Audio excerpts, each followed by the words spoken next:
ಬೆಂಗಳೂರಿನ ಪ್ರತಿಷ್ಠಿತ ಕ್ಲಬ್ಗಳ ಮೇಲೆ ಈಗ ಎಫ್ಸಿಸಿಎಐ ದಾಳಿ ಮಾಡಿದೆ. ಚಿನ್ನಸ್ವಾಮಿ ಸ್ಟೇಡಿಯಂನ ಕೆಎಸ್ಸಿಎ ಕ್ಲಬ್ನಲ್ಲೂ ಕೂಡ ತಪಾಸಣೆ ಮಾಡಲಾಯಿತು. ಈ ಸಂದರ್ಭದಲ್ಲೂ ಕೂಡ ಬೋರಿಂಗ್ ಕ್ಲಬ್ ಮೇಲೂ ಕೂಡ ಅಧಿಕಾರಿಗಳು ದಾಳಿ ಮಾಡಿದ್ರು. ಪ್ರತಿಷ್ಠಿತ ಕೆಎಸ್ಸಿಎ ಕ್ಲಬ್ ಕಿಚನ್ನಲ್ಲೂ ಕೂಡ ಅವ್ಯವಸ್ಥೆ ಈಗ ಪತ್ತೆಯಾಗಿದೆ. ಕಿಚನ್ನಲ್ಲಿ ಮಾಂಸಗಳ ಶೇಖರಣೆಯಲ್ಲೇ ವೈಫಲ್ಯ ಇರೋದು ಗೊತ್ತಾಗಿದೆ. ದಿನಾಂಕ ನಮೂದಿಸದ ಆಹಾರ ಪ್ಯಾಕೆಟ್ಗಳು ಕೂಡ ಪತ್ತೆಯಾಗಿದೆ. ಆಹಾರ ಸುರಕ್ಷತಾ ನಿಯಮ ಉಲ್ಲಂಘನೆ ಹಿನ್ನೆಲೆ ಪರಿಶೀಲನೆ ಮಾಡಲಾಗ್ತಾ ಇದೆ.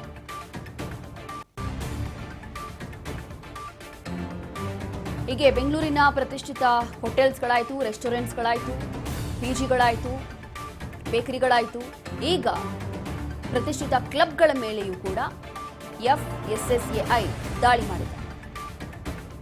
ಚಿನ್ನಸ್ವಾಮಿ ಸ್ಟೇಡಿಯಂನ ಕೆಎಸ್ಸಿಎ ಕ್ಲಬ್ನಲ್ಲೂ ಕೂಡ ಪ್ರತಿಷ್ಠಿತ ಕೆಎಸ್ಸಿಎ ಕ್ಲಬ್ನಲ್ಲೂ ಕೂಡ ಇಂಥ ಪರಿಸ್ಥಿತಿ ಇರೋದು ಶಾಕಿಂಗ್ ವಿಚಾರ.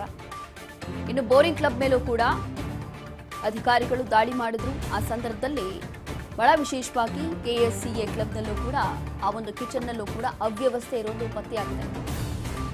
ಕೊಳೆತೋಗಿರುವಂತಹ ಮಾಂಸ ಇರ್ಬೋದು ಅಥವಾ ಯಾವುದೇ ಡೇಟ್ ಇಲ್ಲದಂತಹ ಆಹಾರ ಪ್ಯಾಕೆಟ್ಗಳಿರ್ಬೋದು, ಎಲ್ಲವೂ ಕೂಡ ಈಗ ಪತ್ತೆಯಾಗಿದೆ ಅನ್ನೋದು ಗೊತ್ತಾಗ್ತಾ ಇದೆ.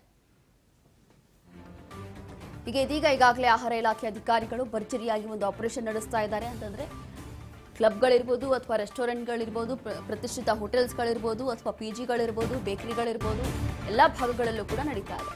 ಹೋಟೆಲ್ ಈ ಕಾರ್ಟ್ಗಳ ಮೇಲೆ ಆಹಾರ ಇಲಾಖೆ ದಾಳಿ ಮಾಡಿದೆ. ಕಳಪೆ ಆಹಾರ ನಿಯಮ ಉಲ್ಲಂಘನೆಗೆ ಆಹಾರ ಇಲಾಖೆ ಈಗ ಕಡಿವಾಣ ಹಾಕಿದೆ.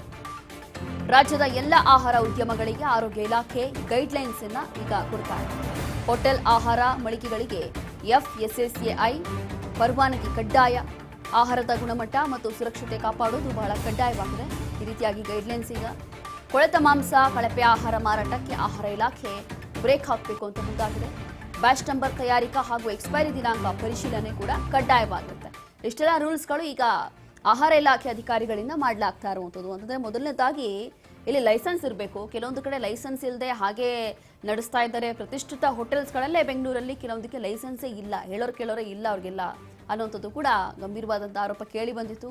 ಅದಾದ ನಂತರ ಅಂಥ ಹೋಟೆಲ್ಗಳಲ್ಲಿ ಅಥವಾ ಅಂಥ ಒಂದು ರೆಸ್ಟೋರೆಂಟ್ಗಳಲ್ಲಿ ಈ ರೀತಿಯಾಗಿ ಕಳಪೆ ಮಟ್ಟದ ಆಹಾರ, ಅದರಲ್ಲೂ ಕೂಡ ಕೆಲವೊಂದು ಎಕ್ಸ್ಪೈರ್ ಆಗಿರುವಂಥ ಫುಡ್ ಇರ್ಬೋದು, ಕೊಳೆತೋಗಿರುವಂಥ ಮಾಂಸ, ಕೊಳೆತೋಗಿರುವಂಥ ತರಕಾರಿ ಇದೆಲ್ಲವೂ ಕೂಡ ಪತ್ತೆಯಾಗಿತ್ತು. ಅದಾದ ನಂತರ ಅದನ್ನು FSLಗೆ ಕಳಿಸಿ ಪರಿಶೀಲನೆ ಕೂಡ ಮಾಡಿಸಿದ್ರು. ಅಂತಂದರೆ ಆಹಾರ ಇಲಾಖೆ ಅಧಿಕಾರಿಗಳು ಅದು ಎಷ್ಟು ಡೇಂಜರಸ್ ಇರ್ಬೋದು ಅಂತ ಹೇಳಿ.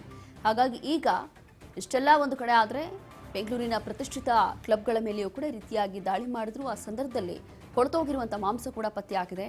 ಜೊತೆಗೆ ಯಾವುದೇ ಡೇಟ್ ಇಲ್ಲದೆ ಬಳಸ್ತಾ ಇರುವಂಥ ಪ್ಯಾಕೆಟ್ಗಳು, ಆಹಾರದ ಪ್ಯಾಕೆಟ್ಗಳು ಕೂಡ ಈಗ ಪತ್ತೆಯಾಗಿದೆ ಅಂತ ಗೊತ್ತಾಗ್ತಾ ಇದೆ. ಇನ್ನು ಕೆಎಸ್ಸಿಎ ಕ್ಲಬ್ ಪ್ರತಿಷ್ಠಿತ ಕ್ಲಬ್ನಲ್ಲೂ ಕೂಡ ಅಲ್ಲಿರುವಂಥ ಕಿಚನ್ನಲ್ಲೂ ಕೂಡ ಇದೇ ಒಂದು ಪರಿಸ್ಥಿತಿ ಅನ್ನುವಂಥದ್ದು ಗೊತ್ತಾಗ್ತಾ ಇದೆ ನೋಡಿ. ಹಾಗಾಗಿ ಯಾವುದೋ ಒಂದು ಫೇಮಸ್ ರೆಸ್ಟೋರೆಂಟ್ ಇರ್ಬೋದು ಅಥವಾ ಯಾವುದೋ ಫೇಮಸ್ ಹೋಟೆಲ್ ಇರ್ಬೋದು, ಇಲ್ಲಿ ಊಟ ಚೆನ್ನಾಗಿರುತ್ತೆ, ಕ್ವಾಲಿಟಿ ಮತ್ತು ಕ್ವಾಂಟಿಟಿ, ಹೈಜೀನ್ ಎಲ್ಲವೂ ಕೂಡ ಮೇಂಟೈನ್ ಮಾಡ್ತಿದ್ದಾರೆ ಅಂಥೇಳಿ ಜನ ಸಾವಿರಾರು ಹಣ ಕೊಟ್ಬಿಟ್ಟು ಹೋಗ್ತಾರೆ ತಿನ್ನಲಿಕ್ಕೆ ಅಥವಾ ನೋಡಲಿಕ್ಕೆ. ಆದರೆ ಅಲ್ಲಿ ಒಳಗೆ ಹೋಗಿ ನೋಡುವಂಥ ಸಂದರ್ಭದಲ್ಲಿ ಇದೆಲ್ಲವೂ ಕೂಡ ಗೊತ್ತಾಗ್ತಾ ಇದೆ. ಯಾವ ಮಟ್ಟಕ್ಕೆ ಇಲ್ಲಿರುವಂಥ ಆಹಾರ ಗುಣಮಟ್ಟ ಹೇಗಿದೆ ಅಥವಾ ಯಾವ ಮಟ್ಟಕ್ಕೆ ಎಲ್ಲವೂ ಕೂಡ ತಯಾರಾಗ್ತಾ ಇದೆ ಅಂಥೇಳಿ ಈ ಒಂದು ದಾಳಿಗಳಿಂದ ಎಲ್ಲವೂ ಕೂಡ ಸತ್ಯ ಹೊರಗೆ ಬರ್ತಾ ಇದೆ. ಹಾಗಾಗಿ ಈಗ ಕೆಲವೊಂದು ರೂಲ್ಸ್ಗಳನ್ನು, ಕೆಲವೊಂದು ಗೈಡ್ಲೈನ್ಸನ್ನು ಈಗ ಆಹಾರ ಇಲಾಖೆ ಅಧಿಕಾರಿಗಳು ಮಾಡ್ತಿದ್ದಾರೆ.